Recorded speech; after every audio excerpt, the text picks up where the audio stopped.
Hare Krishna, Gauranga Darshan Prabhuji is here now.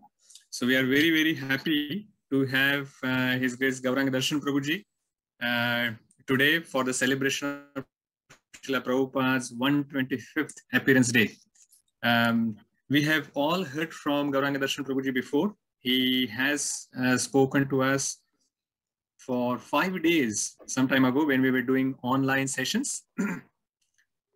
And but there are some new devotees, so I will just give a brief introduction of Prabhuji. Prabhuji is a disciple of His Holiness Radhanath Swami Maharaj.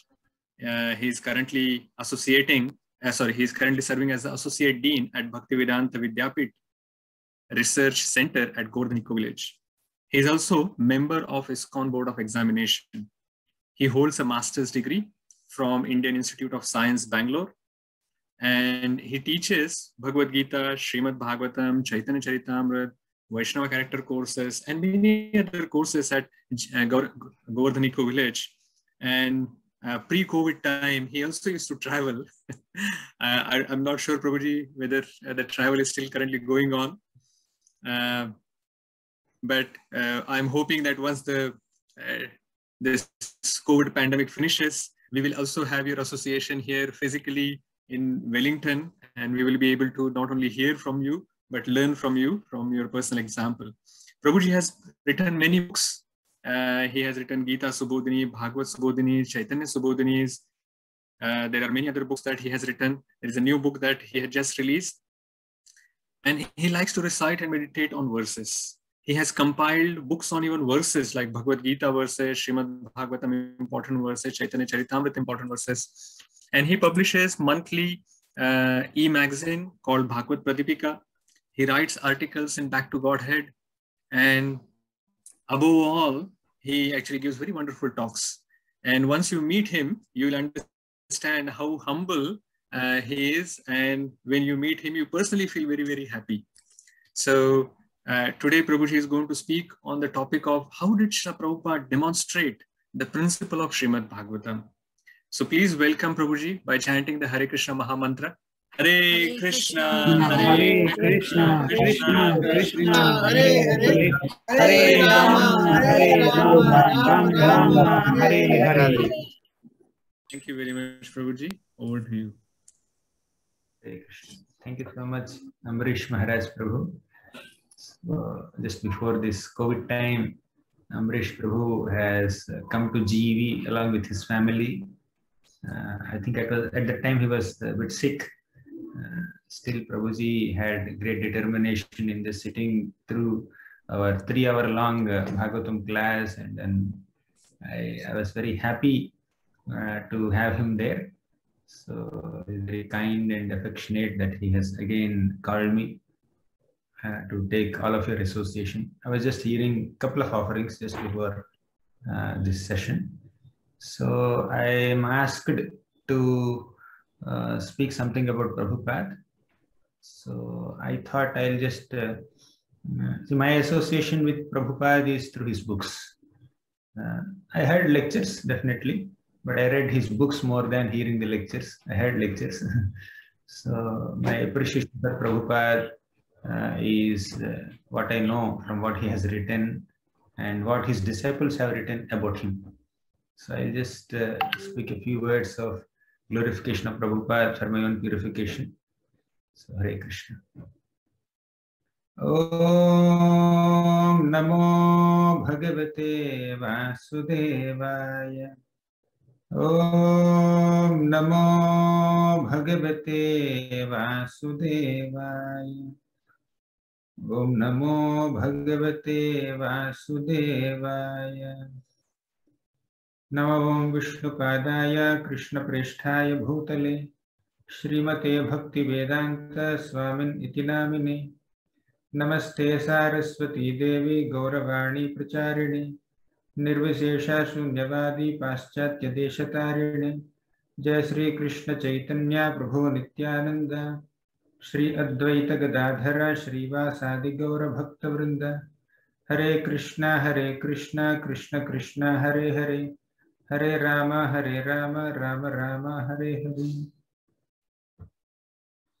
Hare Krishna. So Srila Prabhupada's life is such a great example for all spiritual seekers to follow and imbibe. And if you see Prabhupada's life, before 1965 and after 1965, so there's a lot of difference in terms of Prabhupada's, in terms of people getting aware of Prabhupada. So before 1965, Srila Prabhupada had one initiated disciple. After 1965, Prabhupada had about 4,000 disciples, initiated disciples. Before 1965, Prabhupada has written 3 books, 3 volumes. And after 1965, you see, Prabhupada has 60 published books. And before 1965, not so many people knew Prabhupada, except some very close devotees and friends. Not many knew Prabhupada. But after 1965, Prabhupada has become world famous. He has become the founder, Acharya of a worldwide spiritual movement. And he had traveled across the globe several times. So now you see, before 1965, a person who is not that known, whose works are not that known to the world, has seen such a great attention for his personality and for his works, accomplishments. And he has gained so many admirers and followers and dedicated servants and disciples who saw him as the purest representative of God, and who just felt voluntarily inspired to just give whatever they have for his pleasure. So now, before 1965, Prabhupada had an experience of about 4 decades of attempts, struggles to establish a Krishna conscious society. When Prabhupada had met Srila Bhaktisiddhanta Saraswati Thakur, for the first time, Bhaktisiddhanta Saraswati Thakur told him, "You are an educated young man. Why don't you preach this philosophy of Krishna consciousness to English-speaking people in English-speaking language?" So in this very first meeting, as soon as Bhaktisiddhanta Saraswati Thakur saw Prabhupada for the first time, Abhay Charan for the first time, he gave this instruction spontaneously. And Prabhupada took that instruction. And after that, of course, Prabhupada has taken initiation from Bhaktisiddhanta Saraswati Thakur. And after he took the instruction of Bhaktisiddhanta Saraswati Thakur, he has really taken it as his life and soul.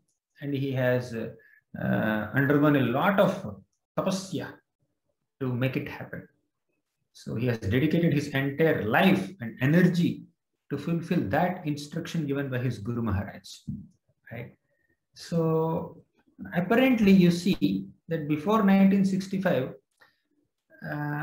Prabhupada did not attain success, quote unquote, apparently. But Prabhupada was successful. Before 1965 also Prabhupada was successful. After 1965 till the last breath also Prabhupada is successful. And after departing from this mortal world also, Prabhupada has been successful in continuing to inspire the whole world through his representatives, through his sincere, bona fide representatives. Now, how was Prabhupada successful before 1965? He was successful in maintaining his determination, his commitment, and his dedication to the instructions of his spiritual master, despite failures, right? So when apparently you meet some failure, apparently, we may lose our inspiration. We may lose some dedication. Our enthusiasm may be a little slackened. Our determination may also get affected if we are encountering repeated failures. But to be consistent in one's efforts to achieve that goal despite unlimited failures is a big thing, right? So Prabhupada has been successful in maintaining his commitment to his Guru's instruction. Prabhupada has been successful in maintaining his inspiration and determination to fulfill the dream of his Guru. And that's his success in that 4 decades, where he could not establish the worldwide movement, apparently. But Krishna just reciprocated with his grace after 4 decades of struggle. Then Prabhupada, after 1965-66, he established a worldwide movement, right? So all this is dedication to his Guru's instruction. Prabhupada is a perfect example of dedicating himself to Guru's instruction. Now, Prabhupada himself writes in the 4th canto of Srimad Bhagavatam, I think it's the 20th chapter, or not 22nd chapter. So there is a beautiful shloka. So now in this session, at least in this year, what I have been meditating upon in terms of Prabhupada's glorification is that I was just reflecting on a few shlokas of Bhagavatam. How Prabhupada has demonstrated the principles explained in certain shlokas of Bhagavatam. There are several shlokas, right? And today in this session, in this 1 hour, I will just recite one shloka and I'll explain its meaning. And I will also explain how Prabhupada has demonstrated the principle that is taught to us by the shloka. So Prabhupada himself gave a purport to this shloka. The shloka is Yat pada pankaja palasa vilasa bhaktya karmashayam grathitam udgrathayanti santah tadvanna riktamatayo yatayo apiruddha Shroto ganastamaranam bhaja vasudevam. So the meaning of this shloka is Yat pada pankaja palasa vilasa bhaktya, one who has dedicated oneself with great devotion to the lotus feet of Lord Hari. Such people can easily cross over this material ocean. Tadvanna riktamatayo yatayo apiruddha. But for those people who have not taken to the path of Bhakti Yoga, they are just in other substandard paths. So such people cannot even control their senses, what to speak of transcending this material world. Yat pada pankaja palasa vilasa bhaktya karmashayam grathitam udgrathayanti. Right? Karmashayam grathitam udgrathayanti means he will come, such devotees will completely uproot their aspirations for sense enjoyment, material enjoyment. Karma ashaya means aspiration to engage in some sense gratificatory activities. One can uproot. But without bhakti, what will happen? So now Prabhupada writes in this purport, very beautiful purport, which he himself has demonstrated. While explaining this beautiful shloka, Prabhupada says that our desires for sense gratification, basically karmashaya, our desires for sense gratification are like ripples on a river. Will the ripples on a river ever stop? There are ripples on a flowing river, always, they will never stop. Just like ripples on a river will never stop, the sense gratificatory desires of a conditioned soul also will never stop. But when the river flows towards the ocean and mixes with the ocean, what happens? The high tides of this ocean will overwhelm and dominate this insignificant ripples of the river, isn't it? So when the river meets the ocean, when the river enters the ocean, what is more prominent? The oceanic tides or the insignificant ripples of the river? So our sense gratificatory desires are like the insignificant ripples on the river. And a guru's desire to serve Krishna is compared with the tides of ocean. Okay. So when a river meets the ocean, oceanic tides they become more prominent than the ripples. Similarly, when a disciple dedicates oneself to the instructions of spiritual master, his own material desires will just go away, and spiritual master's pure spiritual desires to serve Krishna will take over, and one can become completely purified. So the way to overcome our material desires, the way to overcome all our anarthas and shortcomings is to align oneself to the will of Guru. And what is will of Guru? To serve Krishna. So Prabhupada has exhibited of course, Prabhupada did not have any material desires as such. At one point, he had some plans to expand his business, this and that, but he was getting repeated failures. You know what Prabhupada thought? So Prabhupada thought that, another shloka, Prabhupada himself says, Yasyaham anugrahnami harishye tadhanam shanay. So Prabhupada thought like this, okay, if Krishna wants to show some special mercy upon his devotees, he will take away all the wealth that the devotees have. And when the wealth is taken away, then that person, that devotee, would be abandoned by friends and relatives, and this person will get an opportunity to take exclusive shelter of Krishna without seeking any other material shelter in this material world. So Prabhupada could immediately relate with what's happening in his real life with this Bhagavatam shloka. Okay. So now coming back to the previous shloka. So Prabhupada, he's on Prabhupada's purport. Prabhupada has said that one who dedicates one's own life to fulfill the instructions of his Guru is actually leading the real perfect human life. So now there's another beautiful shloka in the first canto of Bhagavatam. The shloka says, Savai pumsam paro dharmo yato bhaktira dhokshaje ahaituki apratihata yayatma suprasidati. Savai pumsam paro dharmo, the highest duty of the entire humanity is to perform unmotivated and uninterrupted devotional service to Krishna. Right? To perform bhakti is the highest duty, and how that bhakti has to be performed? Ahaituki, without any personal desires, without any selfish agendas, without any material motivations, we should perform bhakti. Apratihata means without any inconsistencies, irregularities. So that's how we need to, without any interruptions, undue interruptions, we have to perform bhakti. So ahaituki apratihata, yayatma suprasidati. Only when we do that service like that, our atma, our heart is completely satisfied.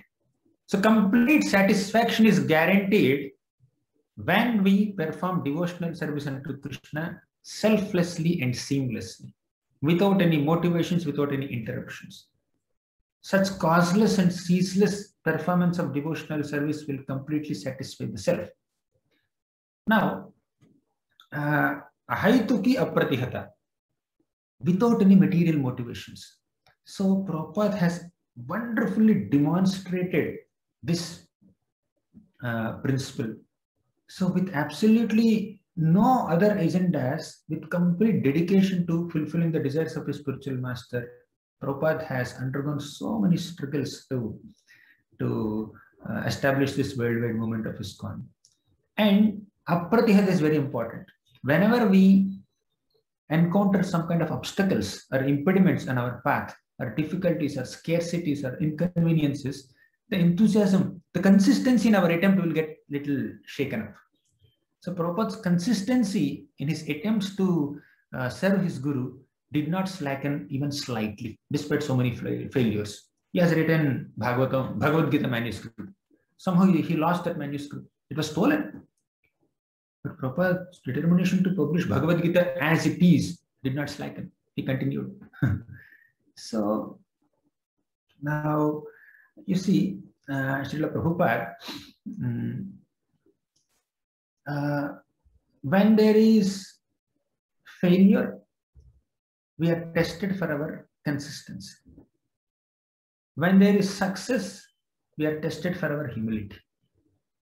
Okay. Oftentimes, a successful person could become proud. A person who is encountering repeated failures could become little inconsistent or slacken his enthusiasm. But Prabhupada's enthusiasm and Prabhupada's determination and Prabhupada's consistency did not reduce at all despite so many failures in his attempts. There is one chapter in Prabhupada's Leelamrit in the first volume, Crying in Wilderness. Crying alone in wilderness, that's the title of the chapter. Okay, so that chapter describes how many struggles that Prabhupada had to go through. So he could not even get his breakfast. He would go to the printer to print his BTG magazine, and the printer would ask, Swamiji, did you take some breakfast? So Prabhupada says, no, it's okay, I'll take later. It's okay, fine. But the printer, being kind and respectful towards Prabhupada, he has arranged for his breakfast.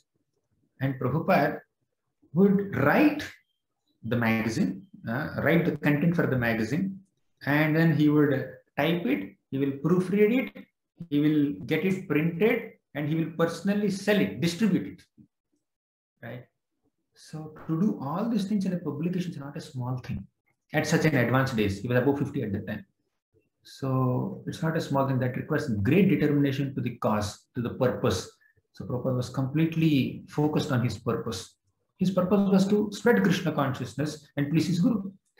So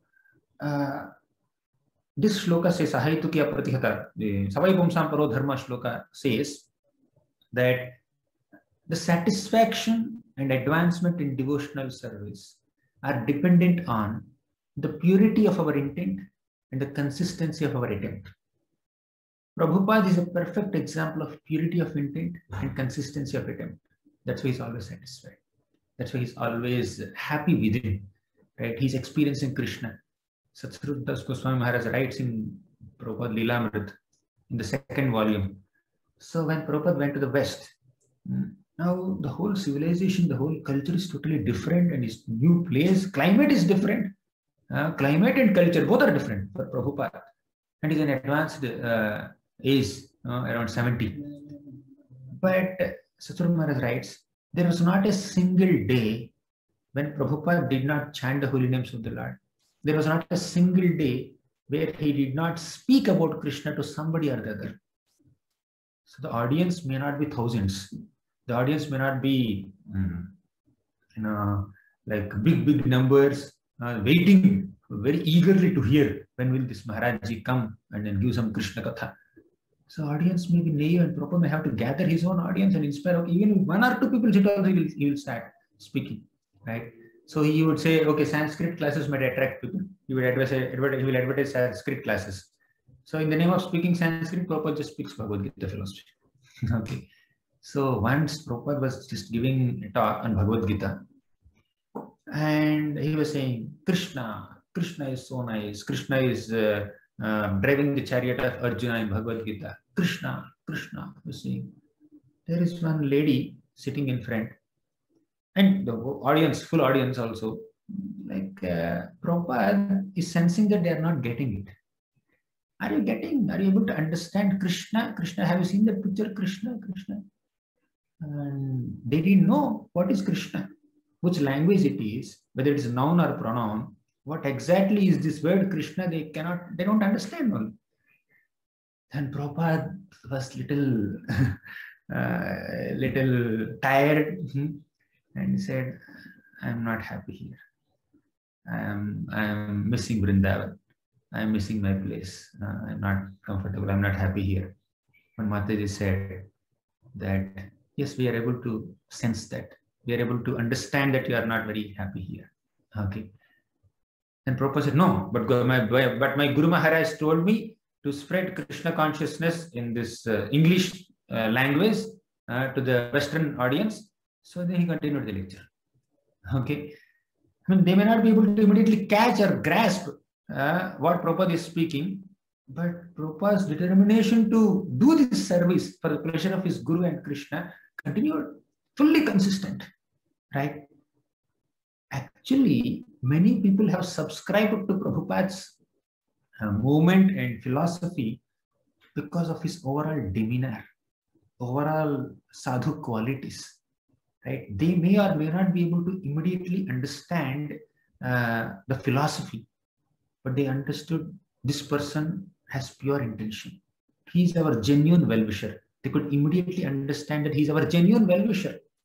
So seeing the intention of Prabhupada's intentions were much louder than his voice, right? So people could immediately get he's a pure personality, he's a genuine sadhu, and he has actually come here to give us what we need, right? Somebody asked, and he's completely convinced about his that Krishna is the supreme personality of Godhead. So somebody asked Prabhupada that, okay, Krishna is your God? And Prabhupada said, Krishna is your God also. Fully convinced. Just like Prahalad Maharaj, when he came in front of Hiranyakashipu, Hiranyakashipu just asked him, on whose strength are you so proud? You are completely fearless. I am like, when I raise my eyebrows, all the three worlds, all the residents of the three worlds will become terrified. And on whose strength are you so confident, so fearless? Then Prahalad said, the person, you are asking about the source of my strength. The source of my strength is the source of your strength also. That is such a big blow on the false ego of Hiranyakashipu. He is hating Vishnu, he is hating Krishna, and this little boy, 5-year-old child, Prahalad is saying that Krishna is your God also. So Prabhupada said, Krishna is your God too. So the conviction, he has complete conviction that Krishna is the Supreme Personality of Godhead. He is the Supreme God and Savior and worshipable personality for everybody. Right? So now Prahalad's conviction, I did not quote that shloka, but Prahalad's conviction is just seen in Prabhupada also. Right? And you see, Hanumanji, he was crossing this ocean to search for Sita Devi, okay, and to reunite Sita with Ram, okay, to again join Sita Devi with Ram. Now Prabhupada, and when this Hanumanji was crossing over this Lanka ocean, so many obstacles came. The very first obstacle is lack of confidence. All the people on this shore, like Angada, Nala, Neela, Jambavan, all these people were saying that I can cross 10 yojanas, I can jump across in 20 yojanas, 30 yojanas, 40, 50. I can even cross this full ocean also, but I cannot come back. Too many people are giving their proposals. Hanumanji was also sitting like this. Then Jambavan came and then inspired him, you can do it. So Hanumanji gained that confidence and then he wanted to cross this ocean. See, he crossed the ocean. A comfort came in front of him in the form of Mainaka mountain. And Hanumanji said, I cannot accept your service now. Okay. First my service to, I have to do my service to my master. Then I can accept service from someone else. Right. So Mainaka is just silent. Then he went ahead and he found this big Surasa. Okay. So Surasa was the mother of Nagas who was trying to swallow Hanumanji. Hanumanji just humbled himself and then he went ahead. Then Simhika came and caught Hanumanji by his shadow and then pulled him down. But Hanumanji killed Simhika and then he went ahead. So then Lankini was there. So she was guarding this Lanka, city. And then Hanumanji somehow slapped her and then he went aside. So like that, so many obstacles. Hanumanji managed to reach Sita Devi. Okay. So similarly, there are so many obstacles in the path of Prabhupada to cross this ocean and then reach the United States. And there also, he was not welcomed. And so there were some people who were trying to attack. There were some people who were going against. So, but Prabhupada's determination was like Hanumanji's determination. It's like Hanumanji is so committed to serve Lord Ramachandra. Similarly, Prabhupada was so committed to serve Krishna and expand Krishna consciousness all over the world. So now there is one nice observation that we can make. Prabhupada is completely unique and original, yet he is not original. How? Because what Prabhupada is trying to give to the Western audience or even the whole world is what our parampara, our acharyas are ultimately Krishna taught, right? So Prabhupada has come to give it as it is.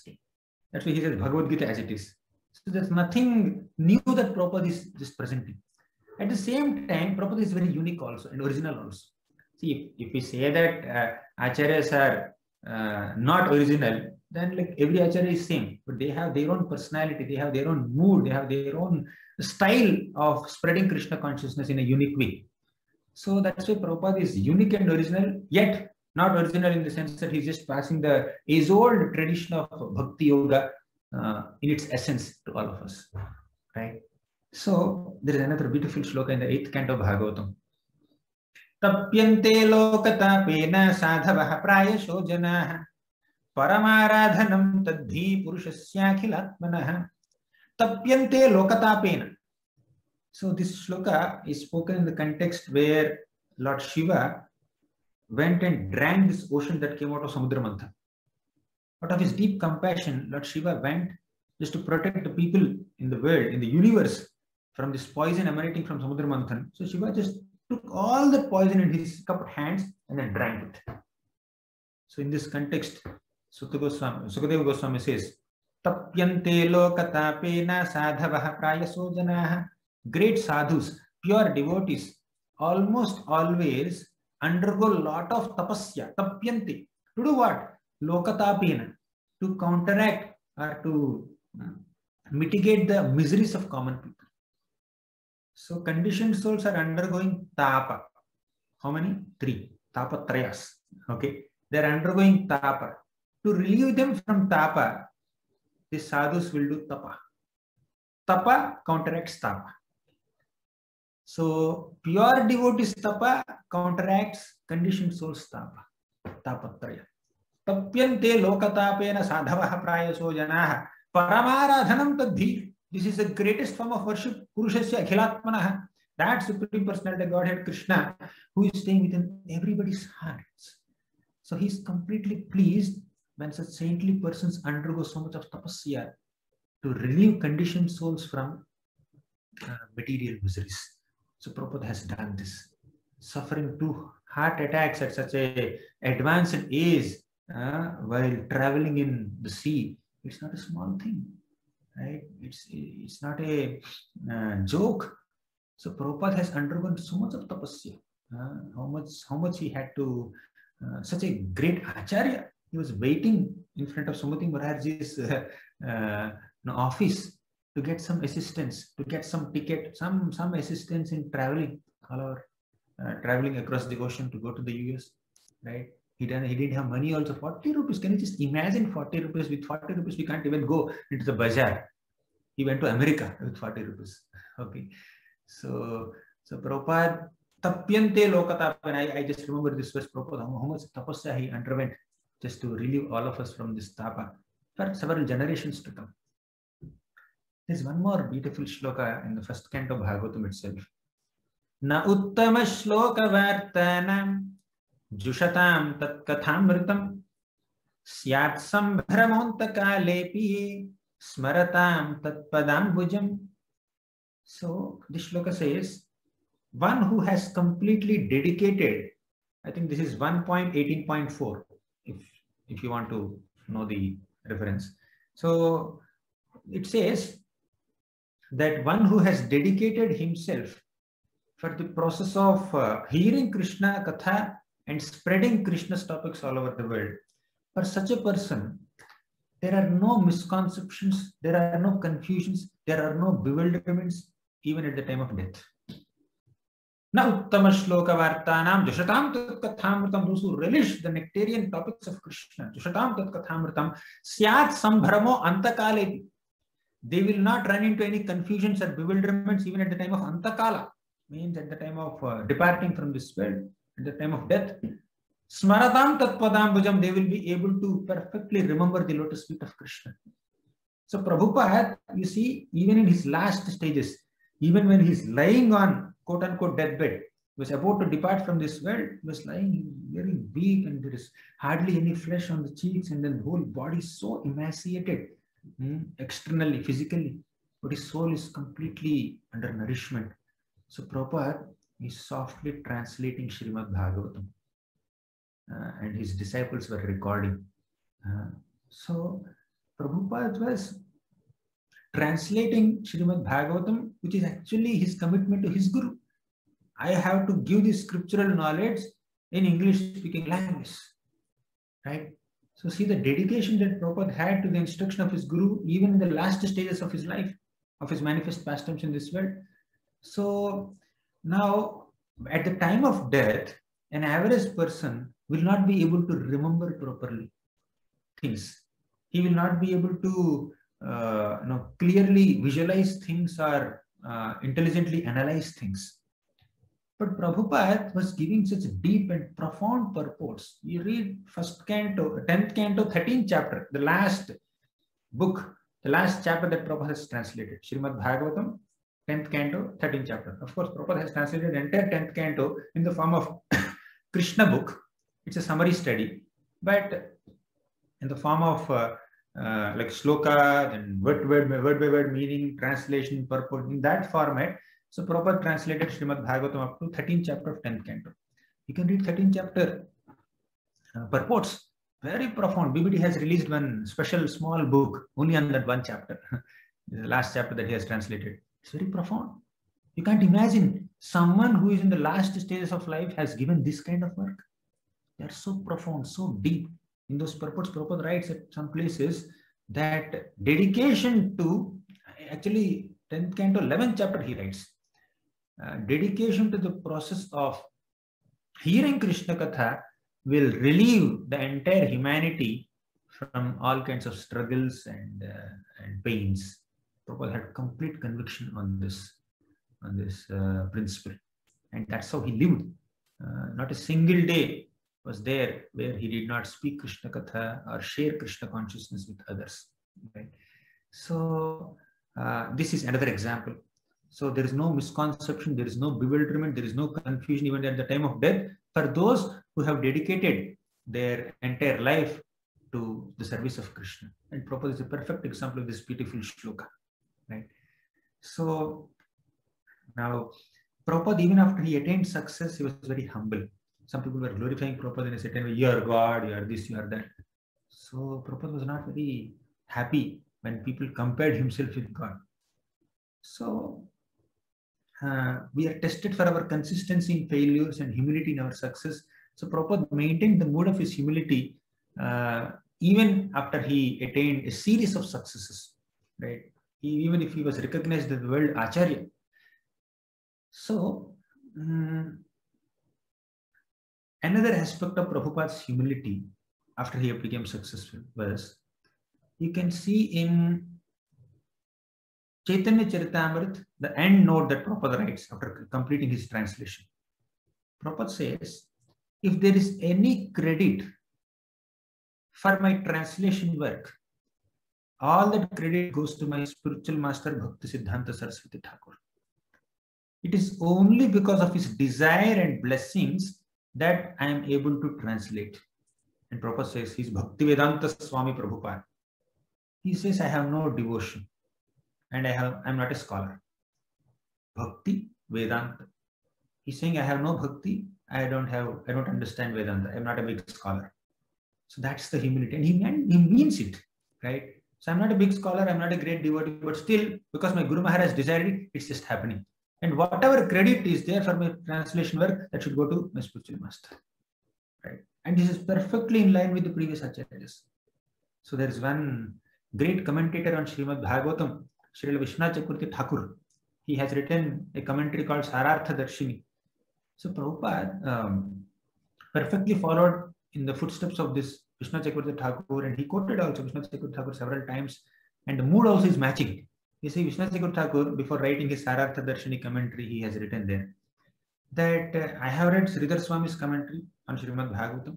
I read Jiva Goswami's Sandarbhas, and I also read Sanatana Goswami's Vaishnava Toshini commentary. I am also becoming enthusiastic and desirous of writing a commentary on Srimad Bhagavatam. But if I am doing it out of my own arrogance, then my commentary will only produce mockery. But if I am doing it to please, if whatever I am doing is causing some happiness to devotees, then all credit should go to the Parampara, right? It's all because of the blessings of Parampara that my commentary would become meaningful.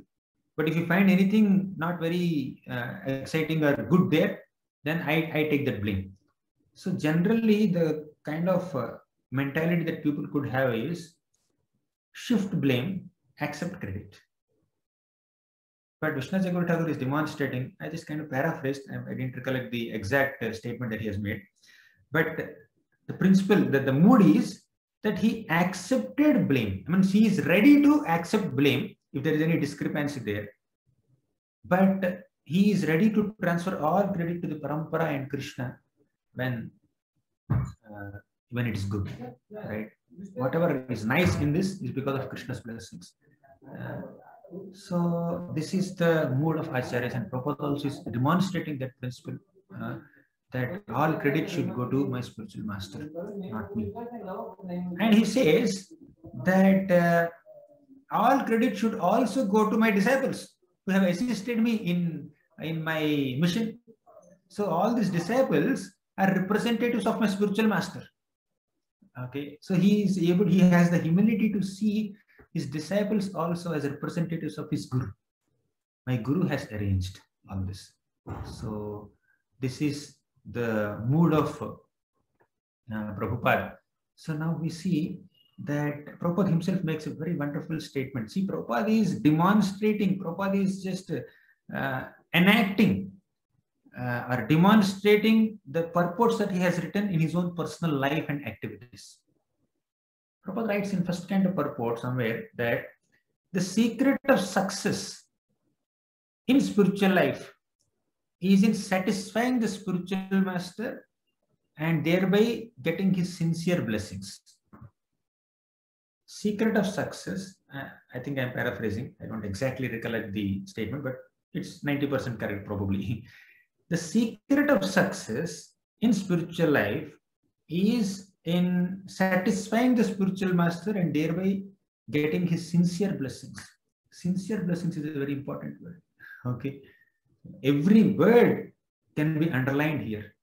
So sincere blessing means somebody may say, I want to do this, I want to do this, I want to do this. Then finally Guru may say, fine, do it. The sincere blessing should come from the heart, not by not a pressurized kind of permission. Okay, so when is the Acharya, when is Guru, or when are seniors sincerely pleased? When we are sincere in our attempts to serve. So the secret of advancement in spiritual life, the secret of success in spiritual life is in satisfying the spiritual master. So Prabhupada, every moment he feels the presence of his spiritual master. So he's conscious of his Guru, and he has demonstrated such dedication to Guru's instructions, right? So, and you see, there is another beautiful shloka in the 4th canto of Srimad Bhagavatam. This shloka was spoken by Maitreya Muni in the context of glorifying prachetas for their dedication to their spiritual master, okay, Shiva. So this prachetas, they wanted to worship Lord Vasudeva. So at that time, they met Lord Shiva. Actually, they didn't meet Lord Shiva. Shiva voluntarily came in front of them and he taught them a song called Rudra Gita. So there, like all these prachetas received this song called Rudra Gita, and they started offering that prayer of Rudra Gita for 10,000 years underwaters. So they were meditating like this. Dhyayantascha japantascha pujayantascha samyuta. So Prabhupada writes, while translating this shloka, Dhyayanta, a disciple should meditate on the instructions of spiritual master. Japanta, a disciple should chant the instructions of spiritual master. Pujayantascha, a disciple should worship the instructions of spiritual master. Samyuta, with perfect self-control. What is the self-control? One should not be distracted from this purpose of fulfilling the desire of spiritual master. One should have focus, one should have concentration, one should have dedication, one should have determination. So, dhyayantaha, japantaha, pujayantaha, samyuta. 4 things Prabhupada has personally demonstrated. While executing the instructions of spiritual master, you should have perfect conviction that what my Guru taught me, the kind of service that Guru has given me is the perfect service to Krishna, and there is no doubt about it, right? So to fulfill the desires of spiritual master, Prabhupada was meditating and executing. So Prabhupada entered Vrindavan. So he was in Radha Damodar temple, and then Vrindavan, he is like a respectable devotee, and Vrindavan ambience is filled with, is surcharged with such Krishna conscious and spiritual vibrations at the time that people were going around doing they're taking their darshans in different temples and then doing their mangalartis and chanting Radhe Radhe and all. So Vrindavan ambience is very nice, perfect. So for a 70-year-old man, 68, 69-year-old man, sadhu and a devotee, sannyasi, so he can peacefully stay in Vrindavan and then perfect his spiritual life. Right?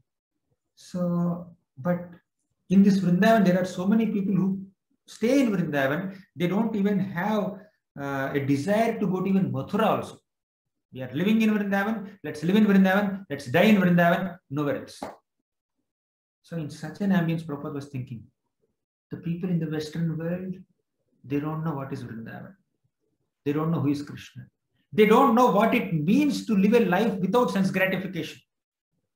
I must take this Vrindavan to the Western countries and I must bring that Western people to this Vrindavan.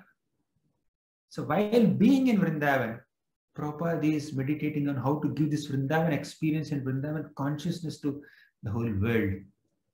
So that is the extent to which Prabhupada has exhibited that dedication to the instructions of his Guru. So actually this scriptural principle, now we have been, last few minutes, we have been recollecting some shlokas from Bhagavatam and then trying to understand how Prabhupada has exhibited them in his own life. And we also try to recollect some examples of personalities, devotees like Hanumanji and other people who rendered service to the Lord so much. And then we also saw how Prabhupada is following in their footsteps. Actually, these scriptural principles are not meant for information, but they're meant for assimilation, application, and ultimately transformation.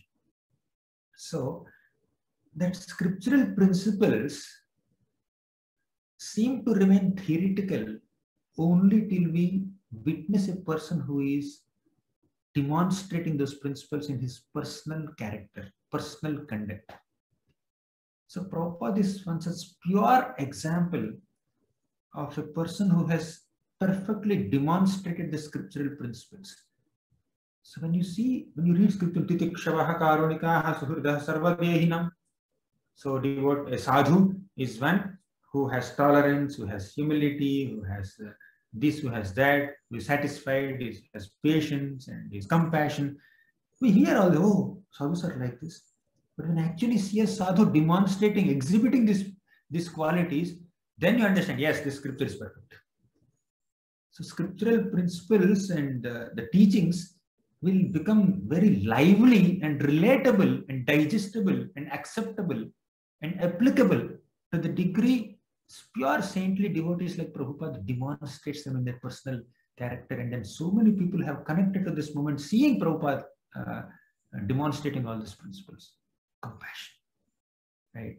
Without compassion, how can somebody do such a tremendous amount of seva to Guru and to uplift the whole humanity from a absorption in sense gratification to absorption in Krishna consciousness, right? So when Prabhupada was going to the West, you know what he said? Srimad Bhagavatam is going to the Western countries and I am accompanying Srimad Bhagavatam as a humble servant of Bhagavatam. So Prabhupada was never thinking that I am going to the West. No, Bhagavatam is going to the West and I am carrying that within my big box. I am carrying Srimad Bhagavatam. And my big service to Srimad Bhagavatam is to expose, to reveal all the principles taught by Bhagavatam to the whole world. So this is the mood that Prabhupada has demonstrated, right? So seeing such wonderful examples will help us commit to the path of Krishna consciousness, and by hearing on the appearance days or disappearance days about their glories, we can recommit. So we commit by hearing about them, we recommit by repeatedly hearing about them. So that's the glory of Prabhupada's instructions and example. There is another important thing that I must mention today. Prabhupada has, there's one shloka, let me first quote the shloka. There's one shloka in the 3rd canto of Bhagavatam. Vidura speaks this shloka to Maitreya Muni. He says, तदस्य कौशारव शर्म धातुर्हरेः कथामेव कथासु सारम् उद्धृत्य पुष्पेभ्य इवार्तबन्धो शिवाय नः कीर्तयतीर्थकीर्ते. So Vidura went to Maitreya Muni to hear Srimad Bhagavatam. Okay. So he says, Tadasya Kausharava Sharma Dhatur. He is speaking to Maitreya. My dear Maitreya Muni, you are Sharma Dhatur. You are the bestower of great auspiciousness to the humanity, because you are going to give me the knowledge of Srimad Bhagavatam, which is the greatest cause of auspiciousness. You are going to speak that. So he says, Harehe Kathameva Kathasu Saram. There are so many topics. Even under the big spiritual umbrella, Vedic umbrella, there are so many topics. But he says, Harehe Katham Eva Kathasu Saram. The Sara, the essence of all topics is the topics of Lord Hari. Okay. Please speak that essence. How? He gives a comparison also. Uddhrutya pushpebhya ivarta bandho. Just like a bumblebee or a honeybee goes from one flower to another flower, one plant to another plant, and collects the essence. A honeybee, when it enters a garden, the honeybee doesn't get distracted by the pathways, by the sofas, by the gazebos and the and different varieties, by the dustbins there. So honeybee is focused, completely focused. I have to go to a nectar-laden flower and I have to relish the nectar there. That's all. Similarly, in this big Vedic mine of Vedic knowledge or scriptures, there are so many things mentioned. But Maitreya Muni says, speak the essence. Harehe kathameva kathasu saram. So, this is what is spoken by the Naimisharanya sages also. The sages of Naimisharanya spoke to Sutta Goswami. They said, Sutta Goswami, we want to know about the ultimate good of people in general. And they expected that Sutta Goswami might speak all the scriptures because they have what is ultimate good for people in general. But immediate next question, the sages of Naimisharanya says, don't speak all the scriptures. Speak only the essence of all scriptures. Okay, essence is Bhakti Yoga. Hareha Katham Eva Kathasu Saram. Hari Katha is meant to enhance Bhakti Yoga. So, just like Sutta Goswami was asked to speak the essence of all scriptures, Maitreya Muni was also asked to speak about the essence of scriptures. Prabhupada has actually spoken the essence of scriptures. He translated the essential scriptures, most essential scriptures, and within those scriptures, while commenting on those scriptures like Gita, Bhagavatam, Chaitanya Charitamrita and all, Bhakti Rasamrita Sindhu, he has repeated the essential principles several times. Bhagavad Gita speaks about Karma Yoga, Jnana Yoga, Ashtanga Yoga, Dhyana Yoga, then the Bhakti Yoga. What is essence here? Bhakti Yoga. So Prabhupada repeated that essence right from the beginning till the end. It's consistent. Common people may not be able to understand so many. First understand what is Karma Yoga and how it is not effective. Jnana Yoga, how it is not effective. Ashtanga Yoga, how it is not effective. Okay, you understand full analysis and then come to this Bhakti Yoga. Okay, let me understand. So Prabhupada has done all the analysis. I have done the analysis. I am giving you essence. I have planted the seeds. I have grown the plants. I have harvested the crop, and I plucked the fruits and I cut them into pieces. I have made juice and I am giving you the juice. Please drink it. Right? So Prabhupada is giving us the essence. So essence of essence. Bhagavad Gita is considered the most essential scripture. Within that, there are like main topics, so many topics. But Prabhupada is repeating the essence of Bhagavad Gita from beginning to end. Essence of essence. Bhagavatam also, beginning to end. Bhakti Yoga is glorified.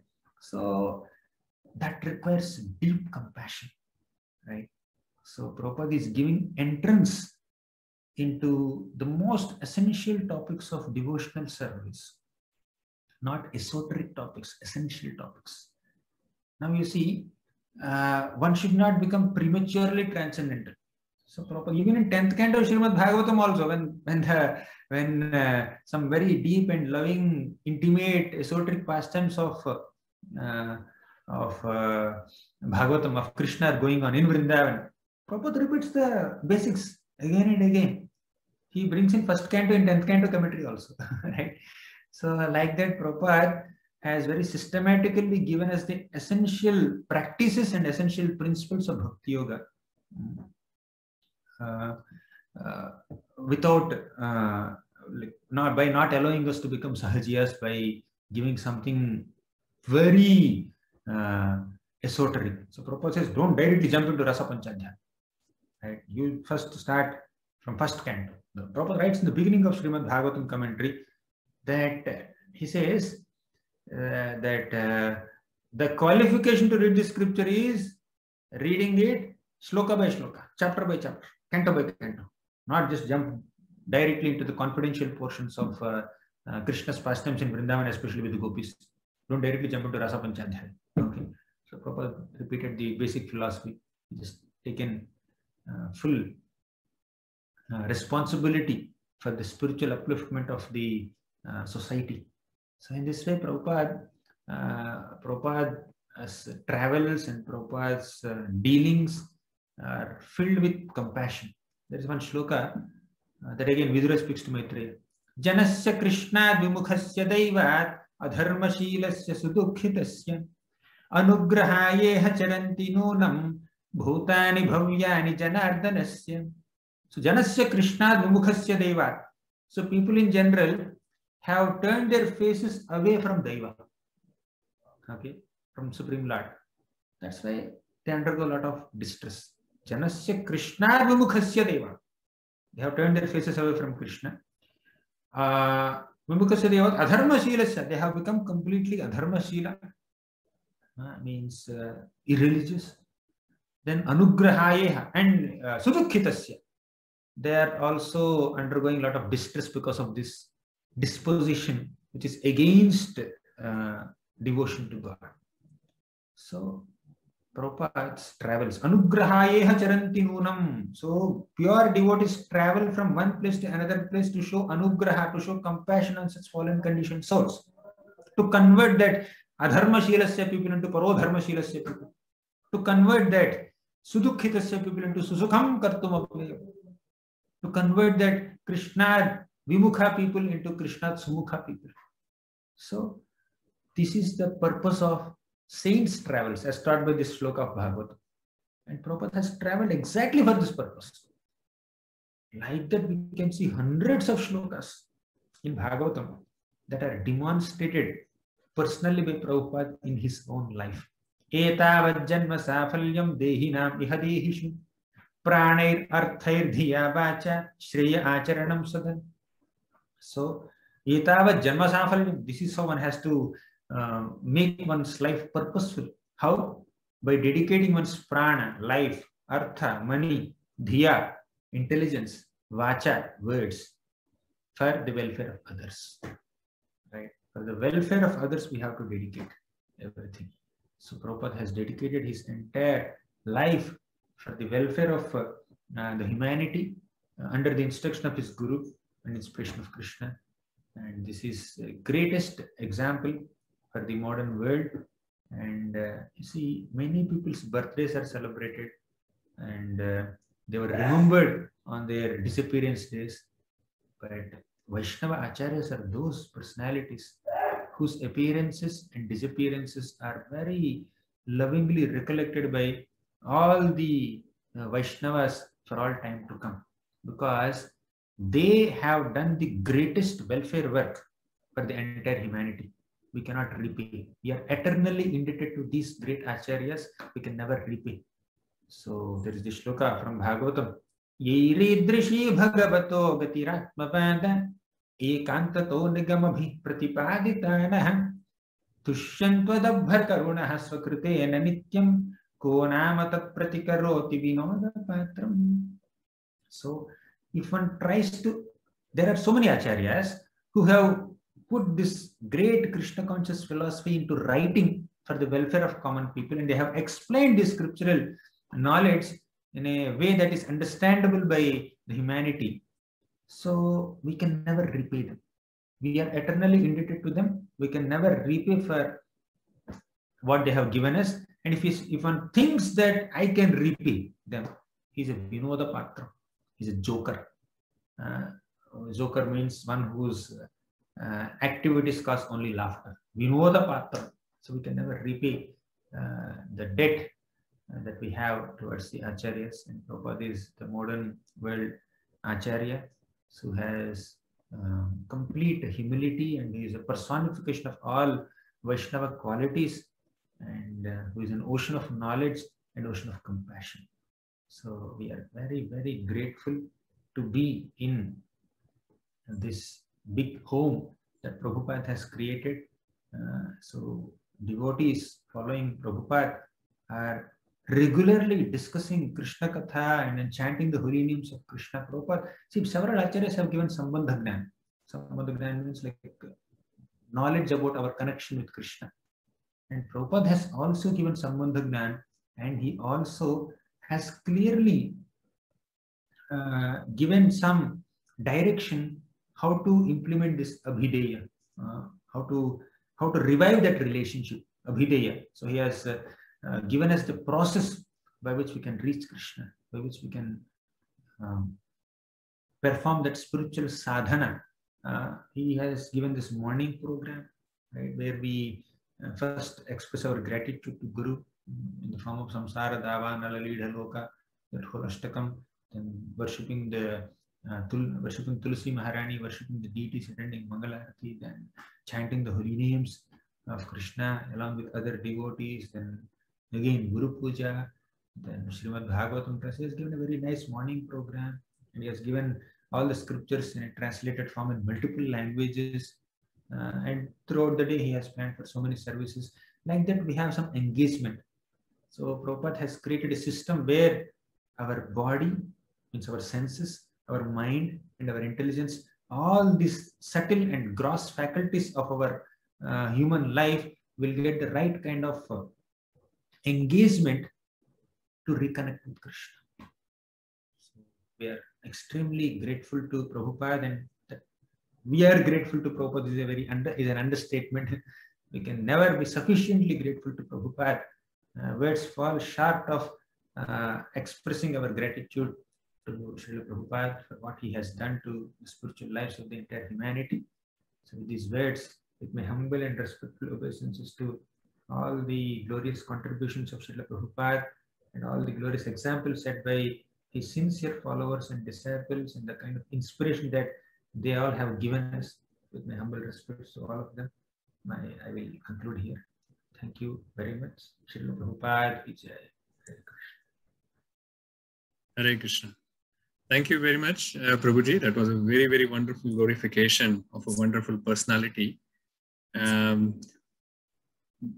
Let's see if any devotees have any questions. Anyone, if you have any questions, then if you can raise your hands. Yes, there is two hands have been raised already. So Kirtivanta Prabhuji. Hare Krishna, Gauranga Darshan Prabhu. Thank you very much for the nice glorification in class. Prabhuji, near the beginning you mentioned about, in the Bhagavatam, and that it's there where Srila Prabhupada could see in his own life that for him to progress, he was losing association of his family and other worldly things and things like that. We also see, though, like Arjuna and the Pandavas, how they were great devotees, but where they were pure devotees, they gained a lot of things, right? They gained the kingdom and things like that. And also, how do we apply that, or how do we understand that in our lives? If we are trying to progress, does that mean that we will also lose the association of all of our family members and material things if we are to become, pure devotees of the Lord? So Kunti Maharani offers a prayer. You are speaking about Pandavas. So Kunti Maharani offers a prayer to Krishna in the first canto. Prabhupada translates that. She says that the shloka is Atha Vishvesha Vishvatman Vishwamurte Swakeshu me Sneha Pashamimam Chindi Dridham Pandushu Vishnishu. She says, I have very strong family connection, family bondage, family relation with Pandus and Vishnus. Atha Vishvesha Vishvatman Vishwamurte Swakeshu. Sneha Pashamimam Chindi. Please cut this family ties so that Tvaime Ananja Vishaya Matir Madhupati Sakrit Pratim Udvahata Dadha Gangevo Ghamudanvati. So that my mind can completely flow like Ganges flows towards the ocean. To you, Krishna. But what does she mean? Acharya has very clearly explained that she never wanted to cut her family ties with Pandus or Vishnus. Okay. So she said that I have two kinds of relationship with my relatives. Number one, skin relation. Number two, soul relation. So Pandus and Vishnus are my family members. So like at one time I am praying, Krishna, if you leave us, if you go back to Dwaraka, leaving Hastinapur, what will happen to my sons? At one point I'm thinking too much about my husband's family. Then later she thought that, oh, if Krishna stays here in Hastinapur, what will happen to my parents' family, Vishnus? Okay. She was thinking like at one point I'm thinking about my parents' family, sometimes about my husband's family. Why am I getting caught up in this dualities of family affection? Then she offers this prayer. Sneha Pashamimam Chindi Dridam Pandusha Vishnushu. Please cut down my family ties with my Pandus and Vishnus. My husband's family and parents' family bad. Like they are all devotees, and I am also trying to be a devotee. So on the devotional platform, on that spiritual platform, one has to, one can have a relationship with other devotees. So a devotee is one who identifies the family members also as devotees and connects with them with Krishna in the center, Krishna Katha in the center, Krishna Seva in the center. And such kind of association is very favorable for advancement in devotional service. So more than taking it as family and non-family, you should take it as favorable and non-favorable, unfavorable association. So whatever is favorable for advancement in devotional service, we can accept. Right? So here, so our Kunti Maharani is saying, although all my family members are devotees, but there is a little material aspect of that relationship. Okay, please cut that. But the spiritual side of that relationship, where they are devotees and I am devotee, they are pure souls connected to you, and I am also a soul, have eternal relationship with you. On that platform, on the spiritual platform, I want the association of Pandavas. I want the association of Vishnus. So, to simplify, to summarize, the answer to your question is, it is not necessary that one relinquishes family relationships to attain love of Krishna, to become a pure devotee of Krishna. One can be in a nice family, Krishna conscious family, and lead Krishna conscious life and go back to Krishna. You want, I can give hundreds of examples. Ritu Maharaj was a family man. Dhruva Maharaj was a family man. Then Prachetas, Bharat Maharaj, Ambarish Maharaj, Yudhishthir Maharaj, Parikshit Maharaj, they are not sannyasis with shaved head. They are family men. They are Rajarshis, not just running one family. They are responsible for a whole kingdom. They are emperors of a planet. But they are pure devotees of Krishna, isn't it? Arjuna, all these are pure devotees while staying in the family. And you see, Kurma Brahman, when Lord Chaitanya Mahaprabhu, being a sannyasi, he was traveling, he was going on South India tour. So he met Kurma Brahman. Kurma Brahman said that I want to give up my family and I want to be with you. Then Mahaprabhu said, never speak like that. Okay, you should never speak like that. Stay here. Grihe, ghare raha. You stay at home. Ghare raha, kara sada Krishna sankirtan. You worship Krishna and yara dekhe tara kahe Krishna upadesh. So whomever you see, you speak about Krishna. So you stay at home, practice Krishna consciousness and inspire others to practice Krishna consciousness, then you will definitely attain me. That Mahaprabhu said. So it's not necessary that one gives a family to attain Krishna, to become pure devotee of Krishna. So, makes sense, Prabhu? Yes, it does. Thank you, Prabhuji. Hare Krishna. Okay. So next question is from Harsimarjit Singh Prabhuji. Hare Krishna, Prabhu. Thank you for the great lecture on Srila Prabhupada. Was amazing, and thank you for showing us the way how you sang the shlokas. It was amazing way of singing those shlokas in Bhagavatam. Prabhu, I have a question on, because when you said about the humility of Srila Prabhupada, the actual, we know that what he've done, nobody else can do. I've also seen on some of the videos that when Srila Prabhupada is actually on a throne, which is 5 to 10 meters high, and he was also being addressed by his Guru Mantra very loudly. So when he's on this high level with no, you know, with he's so he's very humble, and he's very down to earth. When we get, you know, when we do, generally we don't, you know, we're not even eligible to serve Srila Prabhupada or Krishna. But generally, when senior devotees give us a small service to do, and when we are able to do that, you know, we get a bit of a feeling that, you know, I have done that. So if we compare, you know, what Srila Prabhupada have done with such humble attitude, and he have given all the credit to his guru, his guru, and even he tried to give the credit to his devotees, but he was not taking any credit at all on him, when we know that it was just because of him that the movement has gone that far.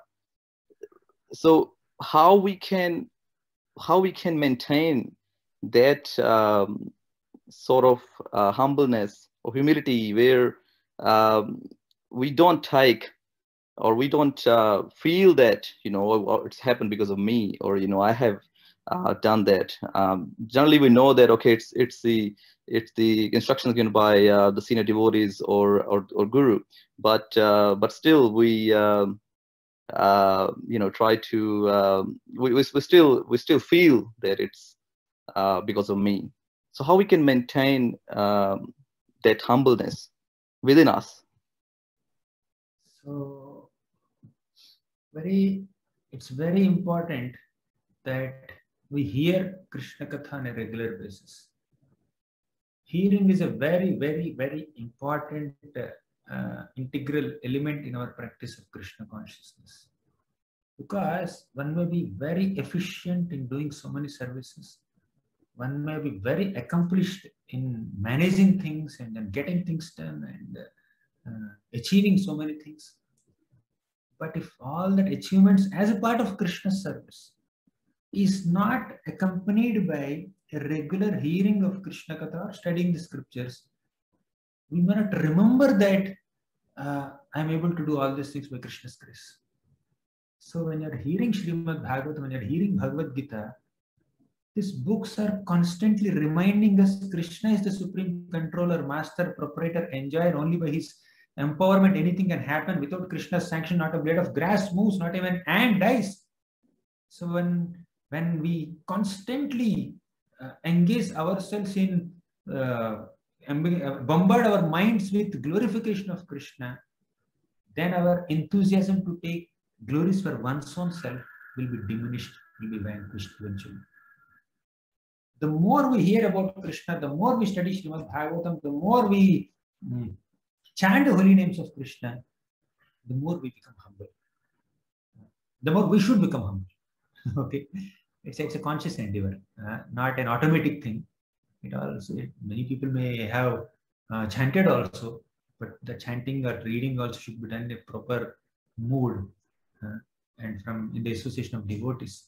So now, to give up that doership mentality, to give up that pride, to be humble, we should chant the holy names of Krishna. We should hear about Krishna regularly. We should hear that Krishna is the supreme Lord. Okay, we are not the lords. He is God. I am not God. He is a controller, master, proprietor, enjoyer. I am not me. So the question that you are asking, how to be humble, how to not become proud, same question was asked by Vasudeva leper.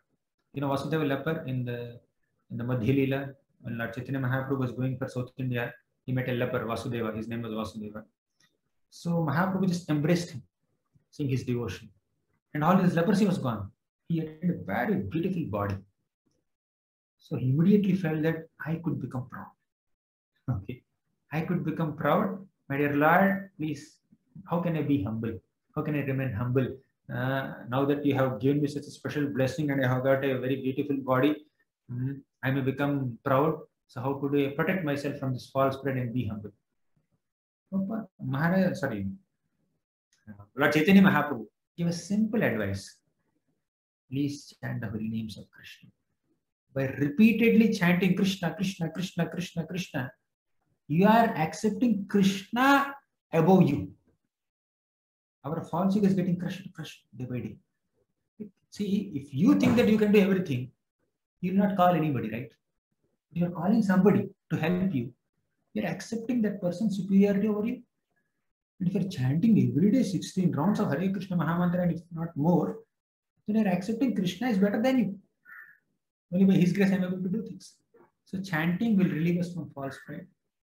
And hearing about Krishna regularly and hearing about the stories of humble devotees will also help us not to become proud and be humble. And another important thing is we should personally witness the examples of devotees who are being humble, despite accomplishing so much. In our movement only, in our community of devotees only, we can see several devotees are very humble, very down to earth, very grounded, despite doing so many things. Right? So we need to associate with such people. He did so much service, but he doesn't show up so much. So by seeing that good examples, basically, if we see another devotee who is humbler than us, if we associate with another devotee who is humbler than us, then we can also be humble. So these are the ways. There's a lot to discuss, but whatever happens by Krishna's grace. Arjuna, he could defeat Bhishma, Drona, Karna in the war. But after Krishna's disappearance, Arjuna could not defeat him. So there, Arjuna says, Vanchitoham Maharaja Harina Bandharupina Yena me apahritam tejo deva vismapanam mahat. So that the great prowess that I have demonstrated, I have exhibited in the Kurukshetra war, and the military skills that I have demonstrated during my career as a warrior, all that is gone with Krishna. Because powers, Prabhupada writes, brilliant statement. You can read first canto, 15th chapter, 5th purport. By regularly reading that purport, at least once in a week or once in a month, if you can remind yourself of that purport, so one can be humble. One can remain humble. One can become humble and one can remain humble. To remain humble, we have to become humble first, right? One can become humble and can remain humble. So a crow cannot borrow some peacock feathers and put in its tail and change it. I'm looking so beautiful, right? Similarly, we accomplish anything by Krishna's grace, by Guru's blessings, and we cannot say, see, I did all these things. We cannot say. So now their Prabhupada says that powers are given to a devotee for the accomplishment of some service to Krishna. And those powers are taken away from the devotee when the powers are not needed for that service. Ultimately, powers will not take us go back to God. Love for Krishna will take us back to God, isn't it? Our powers will not take us back to Godhead. Love, how much devotion we have for Krishna will take us back to Godhead. So we accomplish so many things. We do so many things. With those powers, they are God-given. They will be taken away also. Simple. So we need to really be grounded by seeing the examples of all these great acharyas and associating with those devotees who are trying to imbibe those examples demonstrated by the acharyas. Okay, Prabhu. Thank you, Prabhu. Thank you very much. There is one more question from Sannivas Prabhuji. Hare Krishna Prabhuji, Dhanvar Pranam. Very nice lecture, Prabhuji.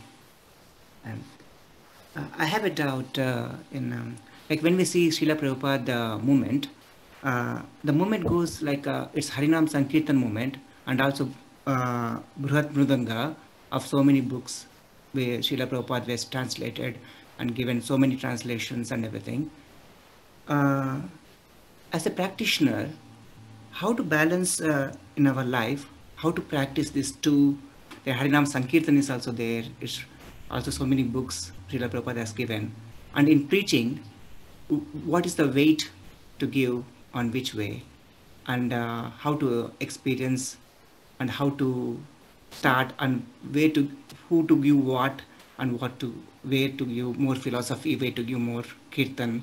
How can we understand this mood? It depends on time, place, circumstances too.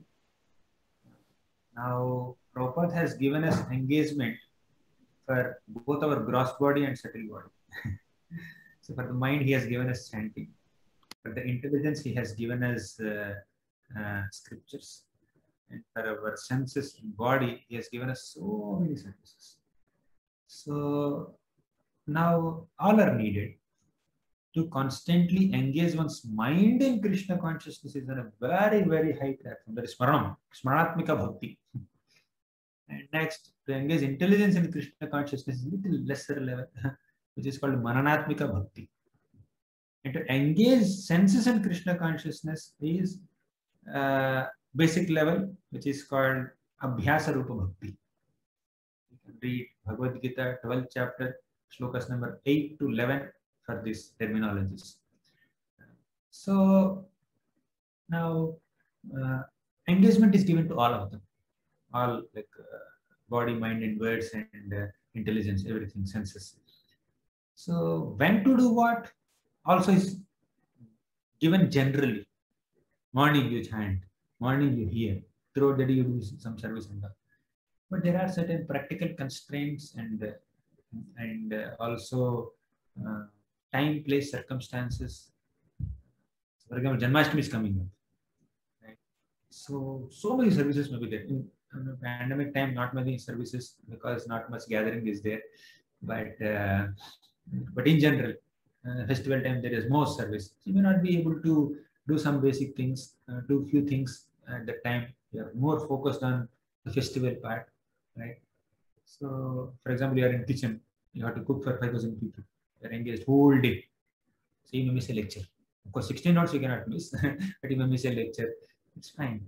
So you need to balance according to time, place, circumstances, and it's very dynamic. Ultimately, we need to keep a check and balance that as much as possible, I will follow the regimen given by Prabhupada in terms of our sadhana as much as it is practical, with some exceptions on some emergencies. Somebody is sick, is unable to do something. Okay, does it make sense? Thank you, Prabhuji. It was very nice. Hare Krishna. So I'll take your leave. It's 2:13. I have something. Thank you very much, Prabhuji, for patiently answering all the questions and very elaborately also giving those answers. Thank you very much. And we are hoping to hear from you again very soon. I know that you are busy for next few days, but I'll get in touch with you again to get your time slot again for another lecture. Thank you very much. To show our appreciation for Prabhuji, let's chant Hare Krishna Mahamantra. And after Prabhuji leaves, we are going to continue with other remaining offerings. So please stay back. So let's show our appreciation for Prabhuji by chanting Hare Krishna Mahamantra. Hare Krishna, Hare Krishna, Krishna Krishna, Hare Hare, Hare Rama, Rama Rama, Hare Hare. Thank you very much, Prabhuji.